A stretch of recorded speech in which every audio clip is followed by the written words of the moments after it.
Here to explain website optimization for the mobile car buyer is Amir Amirizvani, Executive Vice President and co-founder of Dealeron, Inc.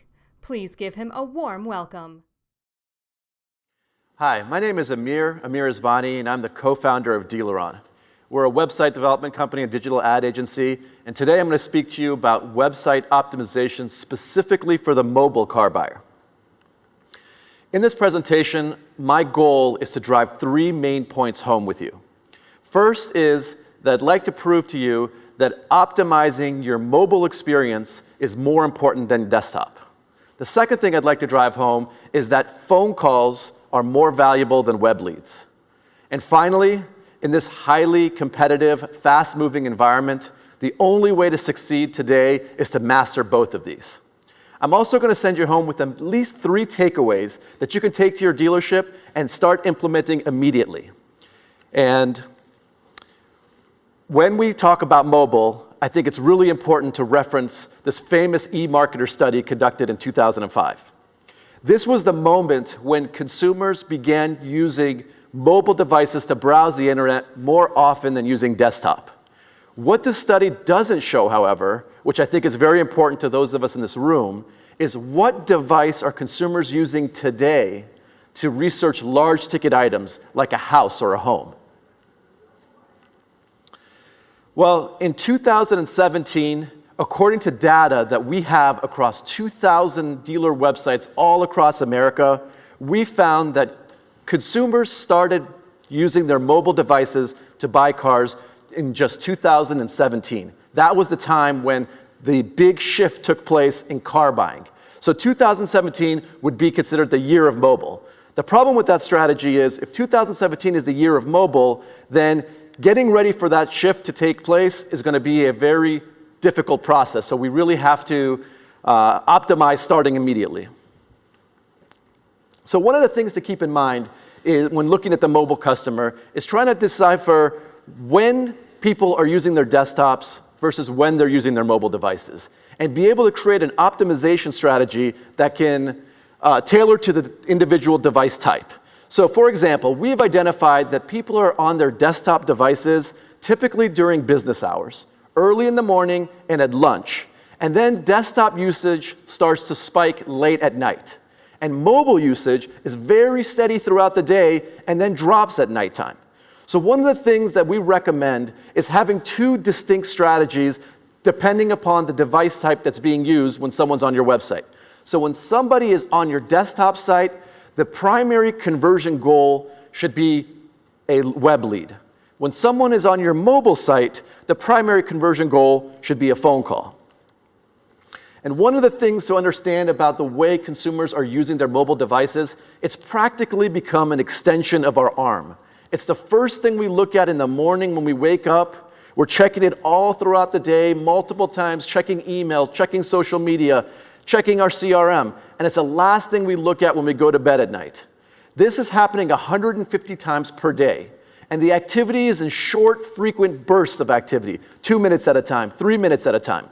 One of the other things to be aware of is the mobile user typically has completely different goals and objectives when they visit your site from their cell phone than when they do from their desktop. They are dealing with things like the glare of the sun. They're on the go. They're distracted. Typically, they're in an environment where they don't have Wi-Fi. So your website will be performing slower than usual. These are all a ton of different distractions that we have to be considering when we create a mobile experience for our customers, because that's what's going on in real life. So I think we've got a good understanding of who the mobile customer is. It's everyone in America. There's more cell phones in existence than there are humans on this planet. We're looking at these phones 150 times, and that number is growing. So one of the things to keep in mind is what makes these individuals unique? What is it about a mobile customer that's so different from the desktop user? Well, one of the first things is that the mobile customer is typically accessing your website with just one hand and browsing with their thumb. So it's important to keep that in consideration when designing your site so you can make sure that those tap targets are easily accessible. The next thing is when they're accessing with one hand, they're oftentimes doing something other than just surfing your site.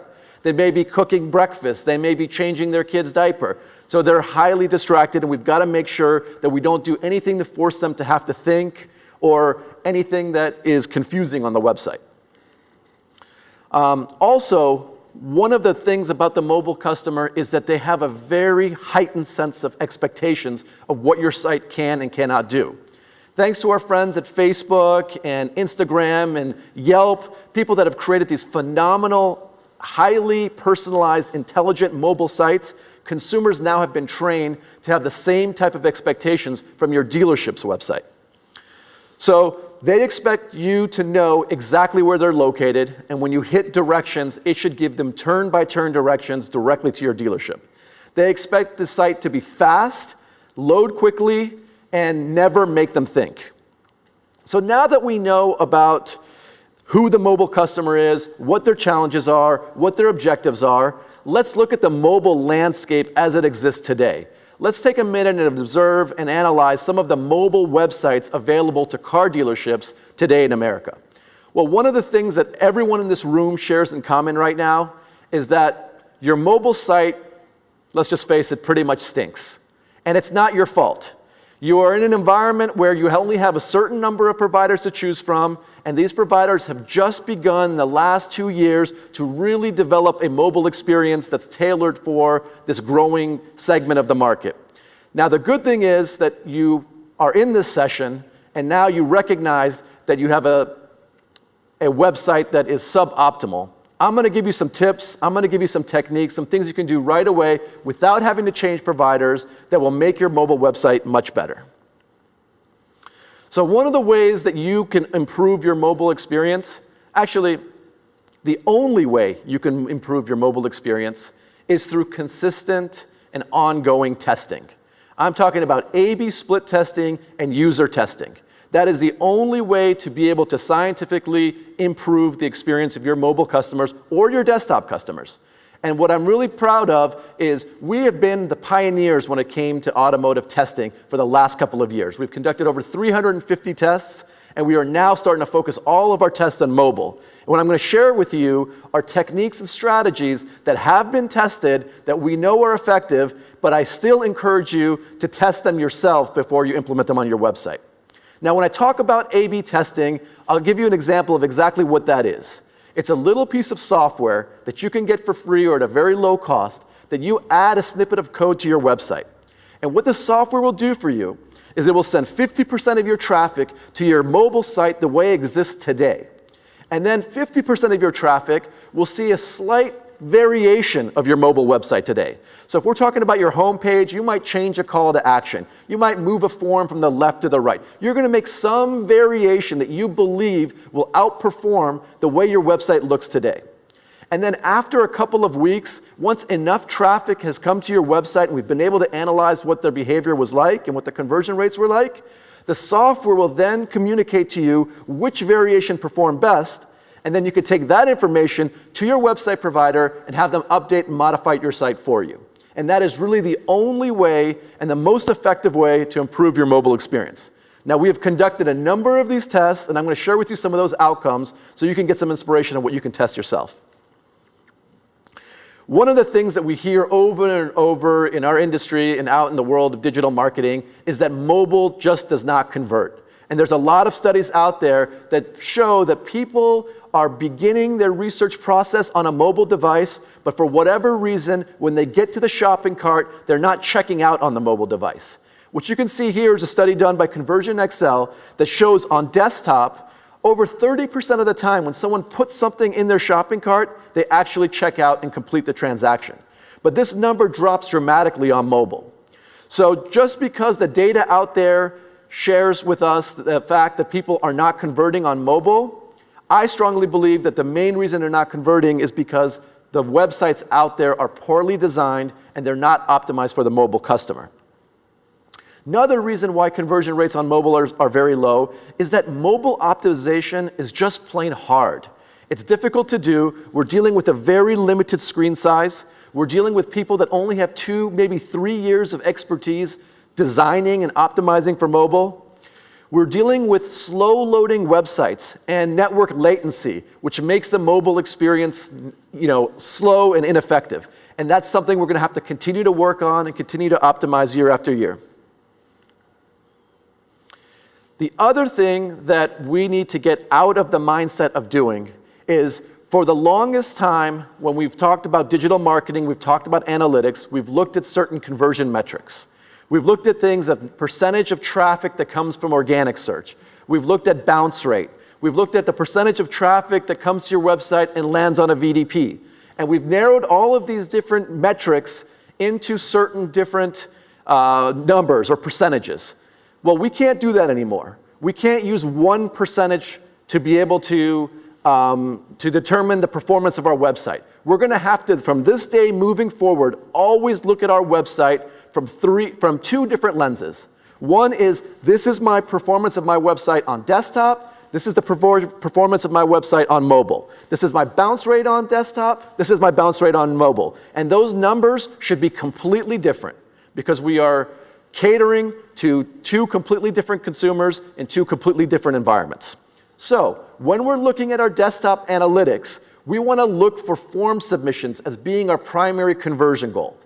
This is a opportunity to get people while they're at home, while they're at work, when they're probably not in an environment where it's very conducive to have a two-way dialogue with the dealership. They will submit a lead. You can contact them in the morning. You can contact them later in the day. When they're on the phone, what we are seeing out there in our analysis is far too many dealers are using their mobile experience and driving form submissions as being the primary conversion goal on a mobile device.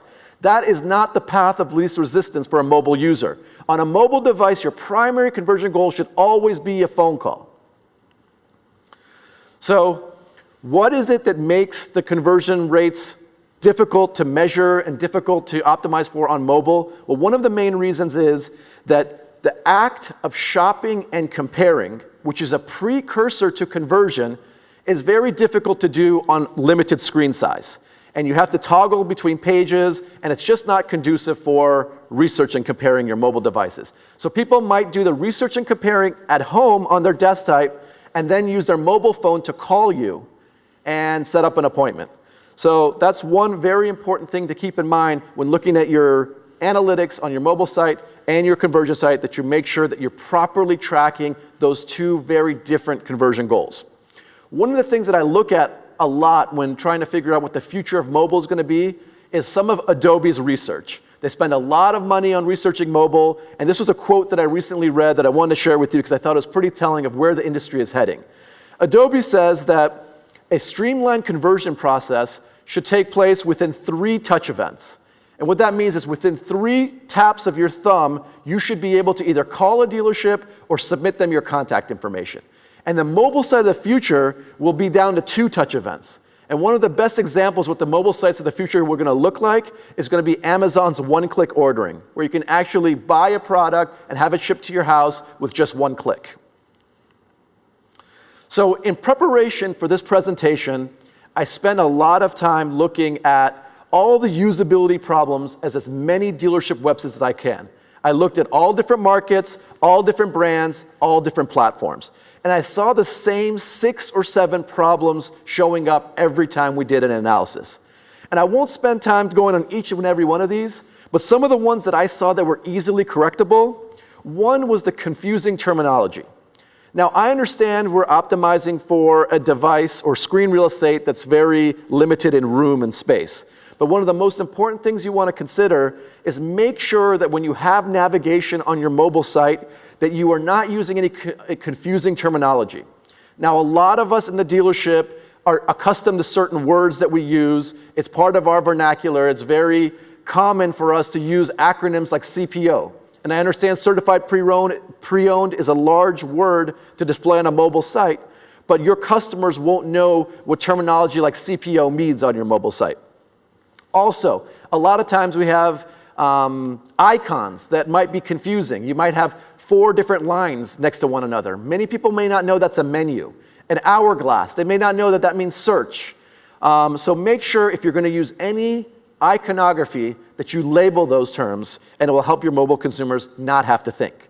This is another really simple fix that you can do right away, and it will help eliminate one-touch event.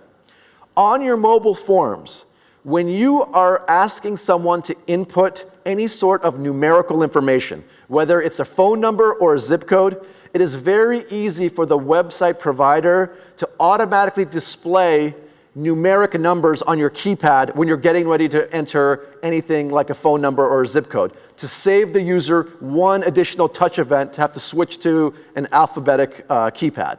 So make sure that if you're asking for phone numbers or zip codes, that we automatically render that experience to the user. Very easy to do.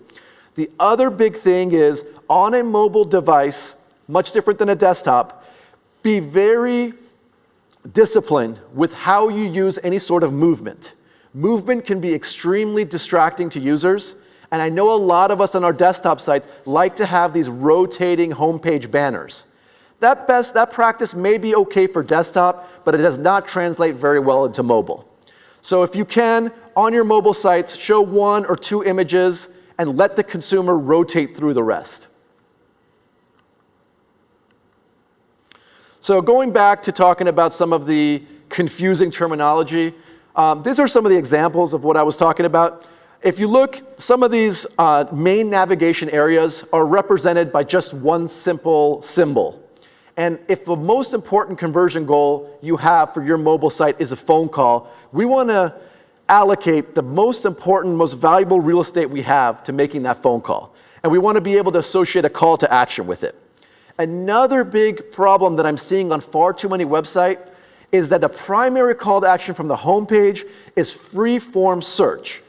And what I mean by free-form search, it means that you're using a little box, kind of like Google uses or Amazon uses, so that you could search the website through the usage of keywords. Now, this strategy is flawed for multiple reasons. First and foremost, consumers don't like typing on their mobile devices. So that's asking them to do something that's not that natural to them. Secondly, everyone that I tested was not able to identify common misspellings of certain vehicles that you have in stock. So if you already know that the person's distracted, you already know that they're typing with one hand, and they're likely to have misspellings, unless your site is smart enough to be able to identify every misspelling of every vehicle or service that you offer, I would steer away from using free-form search on your homepage as a primary call to action. On the second example right there, they have used the most valuable real estate on their website for click-to-call. This is a not aesthetically pleasing website, but it's an extremely effective conversion optimization strategy. They've taken the top and best real estate on the entire homepage, and they've dedicated to call service or call sales. And they've taken all that promotional stuff, all those rotating sliders that we just talked about not being very effective on mobile, and they've put that down below the fold. So the primary goal of that website is to generate a phone call, and that's a great job by that dealership right there. Another thing that has its place on desktop and is a very effective conversion strategy on desktop that does not translate well into mobile are pop-ups and overlays. Pop-ups on mobile can be very distracting, can be very intrusive, and can cover up main navigation elements and your main call to action. The problem is also that Google just announced, as of January 3rd or 4th, that they will be penalizing any mobile website that uses a pop-up or an overlay that covers up the majority of the homepage navigation or important elements on the site. So if you go from a Google search to a website using a pop-up or an overlay, you can get penalized and lose organic rankings just for implementing that strategy. So be very careful with that. All right, so we talk a lot about phone calls and how important phone calls they are and how much of a natural conversion path they are on a mobile device. One of the reasons why I am so passionate about trying to focus more on phone calls and less on web leads is we've identified that there's 3 types of buyer personas as it comes to conversion and phone calls in particular. The first subsection of the market are the types of people that want instant gratification. Those are the people that'll be on your website, they'll be looking at your inventory. If they have a question, they have absolutely no problem picking up the phone and calling you. It doesn't matter where you display your phone number, how prominent it is, how effective your call to action is. They want to call you, they're going to find your phone number, and they're going to call you. That's one subsection of the population, and we don't have to worry about too much about optimizing for those people. The other subset of the population, which are a lot of the millennials and some of the dealer distrusters out there, these are people that no matter what you do, what incentive you provide, how well designed your website is, they're never going to call the dealership. They just don't like talking to salespeople, and they're always going to prefer email or chat. And those people, I'm not that concerned about either, because no matter what we do, we're not going to be able to reach that segment of the population. Then there's the vast majority that are the people that can be persuaded. Those are the ones that if we design the sites properly, if we put the calls to action in the right place, if we attach the proper incentive to those calls to action, we can get those people to pick up the phone and call us, and we can do it in a very high percentage. So, one of the other reasons that phone calls are a lot more effective than web leads is that long, complicated web leads or web forms like credit applications and service appointments and things of that nature have abandonment rates of over 50%. So keep that in mind when you're driving people to these different forms, that more than likely, even if they start filling them out, the majority of the people will never complete the transaction. A study was conducted by MIT University a couple of years ago, along with a company called InsideSales.com. They monitored over 100,000 web leads across multiple different industries, and automotive was one of them. And what they were trying to identify was, when it comes to a web lead, what is the optimal amount of time you should wait before contacting that customer, and what is that sweet spot? And so they measured these web leads from the minute they were submitted all the way up to 72 hours to find out what impacted every hour or every minute of time that elapsed before those people were contacted. And what they found out was staggering. The contact rate, that is the potential of the dealership contacting their customer after 5 minutes of the form being submitted, plummets dramatically. So one of the things to understand with web leads is, unless you're in a situation when you're staffed from 9 a.m. to 9 p.m. at night, having someone staring at your inbox, ready to call a web lead the minute it hits your CRM, then you're probably better off trying to get those people to call you. Because if they call you, they're a lower funnel prospect, they're much more likely to buy, and they're never going to go cold. In that study, they also were able to track and measure the closing ratio of web leads over phone numbers. And one of the things that they found is that phone numbers had a 70% higher closing ratio than web leads. One of the ways to be able to make sure that you have the best opportunity to generate a phone call or a web lead is to understand a little bit about how the human brain works. One of the things that our minds are doing in a fraction of a second is we're formulating an opinion about one another, about our websites, about our businesses, and that opinion is formulated in less than 1 second. So if your website is slow to load, if your website does not look professional, you're immediately at a huge disadvantage. So I'm going to take a minute and talk a little bit more about speed, since we've continuously highlighted that as being a big usability problem and a big inhibitor of conversion. Google is on a mission right now to speed up the internet.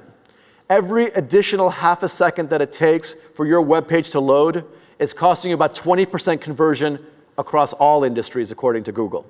According to Kissmetrics, that did a famous study 2 years ago, that if your website takes over 3 seconds on a mobile device to be visually complete, you can lose 40% of your customers.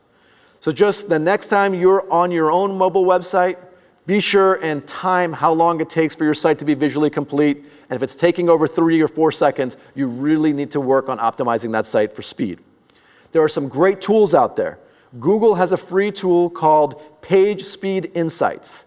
You can just type in your URL into that tool, and it will automatically spit out in 5 seconds what your load speed time is for any page on your platform. Another great tool is webpagetest.org. This tool will not only tell you how slow or how fast your pages are, but will also tell you how to fix them. So if you're currently using any third-party tools that you've added to your website, I highly recommend that what you do is you remove those tools from your site, you test the speed of your site, and then you add those tools back and test it again.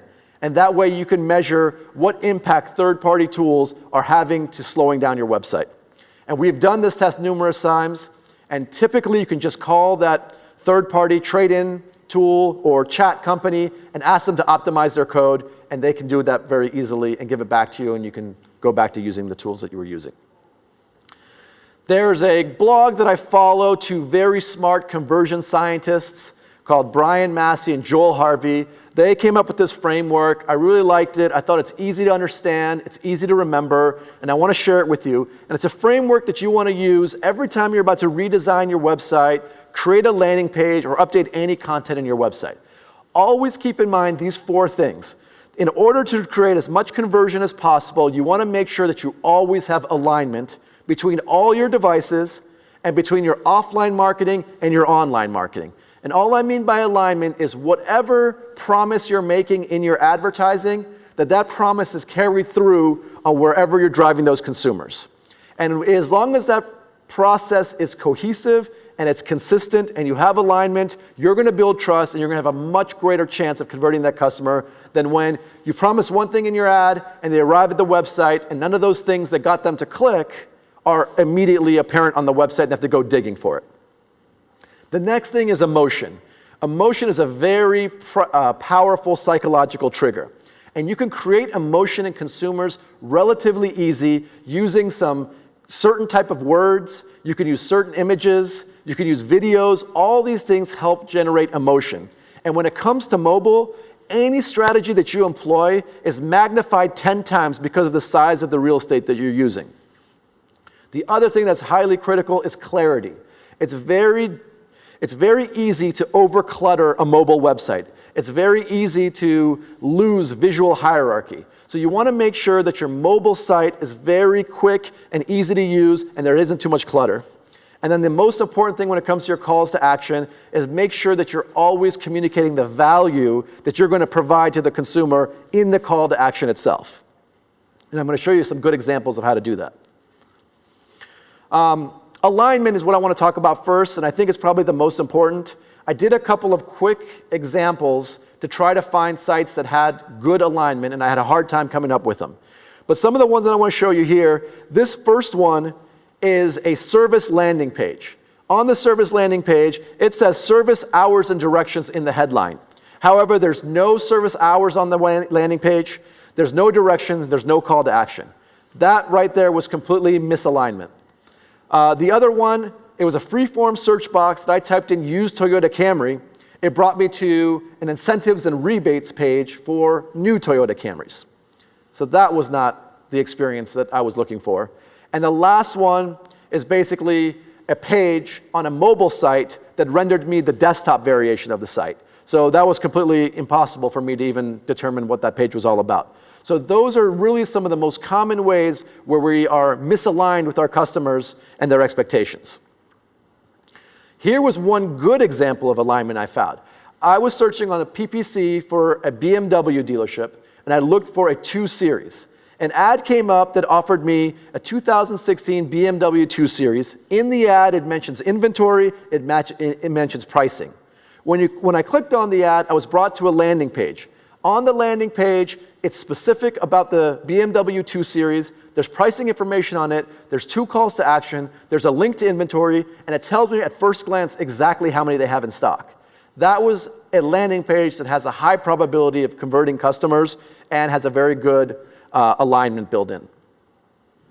When talking about emotion, I'm talking about some real simple things, some real basic words we can add to our calls to action, which will have a pretty dramatic impact for how many people click through them or actually complete the action you want them to complete. Some of the words that would have the biggest impact is just asking people to click here or asking them to tap here.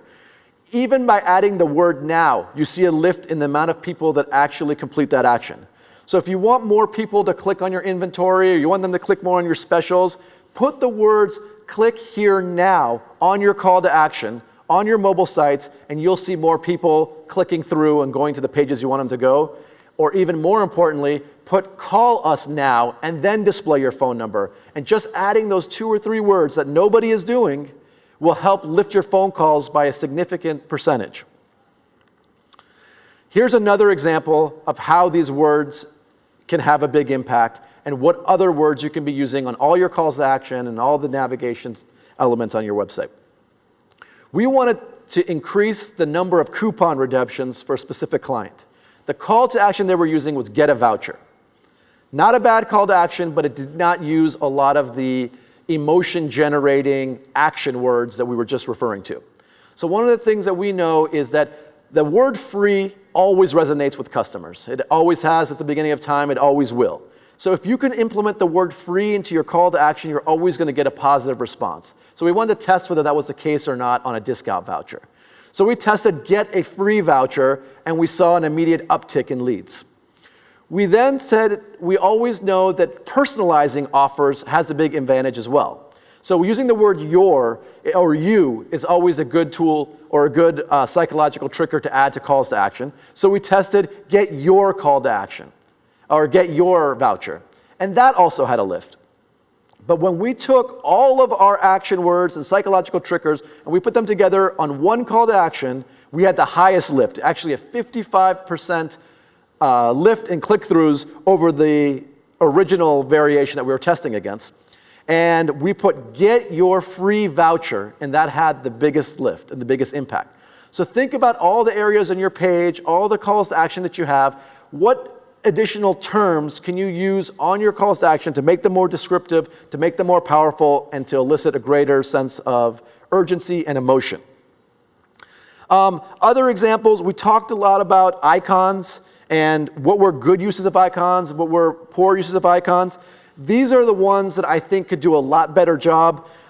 You really want people calling you just by putting a phone symbol on your navigation is not optimizing your website for calls. The second most important call to action on a mobile site is getting directions. So you really want to use your valuable screen real estate, your navigation, those areas. Spell these words out. Spell out your whole phone number. Make it bold. Underline it. Put a call to action in front of it. Put a call to action at the end of it. That's how you're going to get people to take action, not by just simply listing an icon. That might look pretty, but mobile was not meant to be pretty. All the branding, all the aesthetics, all the all of the flashy stuff you should have on your desktop site if you feel that that's necessary. But when it comes to your mobile site, you should think of it almost like going into a branch of a bank versus using the ATM. Your desktop site is going inside the branch. You can open up a loan there, you can create an investment account, you can withdraw money, you can deposit money, all inside the branch. But the ATM, it's designed for people on the go. You want to get your money, deposit your money. It's about 80% of all the transactions that are ever done on a given day in a bank can be done through the ATM. Think of your mobile website as an ATM machine. Think of your desktop website as the bank branch. It's a good analogy, I think, to help people understand what belongs on the mobile site, what belongs on the desktop site. Here's an example that's, in my opinion, slightly better than what we just saw. These particular dealers are writing out and spelling out their entire phone number, and they're putting the word call or call now in front of that call to action. They've also put the phone number in the most important piece of real estate on any page. It's that little area on the top left-hand corner. We're in a Western society, we read from left to right, and we navigate websites in an F pattern. So always your most important call to action should be right there, right below your logo. The second most important call to action on a mobile site should be getting directions. And directions should always be written out, and it should always be right there, closest to the top left-hand corner as possible. So these dealers did a good job in making sure that they put their best calls to action in the most strategic places. Now, if you really want to take your phone calls to the next level, if you really want to take the performance of your mobile site and put it on steroids, then don't just put your phone number on your website. Don't just make it bold. Don't just put it on the top left-hand side, but take a really high-performing call to action, and I've listed 4 of them here for you. These have all been tested, and they all work really well. And make sure that you give people a reason to call you. So if you want more phone calls, tell them to call you now to request a sale price. Tell them to call you now to get your e-price. Tell them to call to unlock savings. There has to be a what's in it for me at the end of everything you want them to do. And by devoting this real estate and putting these terms in your calls to action, you will get so many more click-to-calls than just displaying a phone icon. I've tested it. I've seen upwards of a 40% lift. And I think if you take any one of these calls to action and you test them yourself, you will get at least a 30-40% lift on your website as well. So I know we spent a lot of time talking about the importance of phone calls and directions and the things that are the most natural extensions of a mobile website, but there are still a significant enough number of form submissions that are being made through a mobile website that we can't completely ignore them altogether. They're still going to be your second or third most commonly used ways of communicating with your dealership. So if you are going to have forms on your website, let's talk about how to optimize those forms so you can get the best information, the highest quality leads, as well as the largest volume of those leads. The first thing you have to do is learn about a technique called progressive enhancement. Okay? This is your standard credit application form on the right here. If you have some variation of this form on your mobile website, you can pretty much count on getting 0 conversions. There's no way anyone's going to fill out that entire form if you display it just like that. Now, if you use a smart form or you use progressive enhancement, and you take that long form and you just get the basic information on step 1, get a name, email, and phone number to start the process. Then little by little, ask for additional chunks of information. Now, regardless of how well you optimize this form, you're still going to have a high abandonment rate. But that's perfectly okay, because if your site is smart, it's going to do one of 2 things. One, it's going to capture and store the information you get on page 1 and pass that along to your dealership so that you can then follow up with that customer and get the rest of the information. 2, whatever information they did input, it's going to retain and store it on that site using cookies so that if the consumer wants to come back and complete the form later, they don't have to come back, re-enter all that information. So if you're going to use forms, if you're going to drive people to forms, make sure they're the shortest forms possible and you're using this progressive enhancement strategy to get the maximum value from your forms. That's on a credit application, and that's absolutely essential to do. One of the things that we're testing right now and we're super excited about is if we know that process works well with long, lengthy forms, what if we use that process with our basic get a quote forms? So now, instead of doing what most dealership websites do, and they have a big button that says get a quote, or they have an embedded form on the VDP that says name, email, phone number, what we're experimenting with is having on your VDPs just asking for one field of information. Just asking for an email address or just asking for a cell phone number as the only required form of interaction on the first page of your vehicle details page. Once you capture that email address and you hit submit, the next window that opens is a form that has already pre-populated the email address and then asks for the name and phone number, 2 additional fields of information only.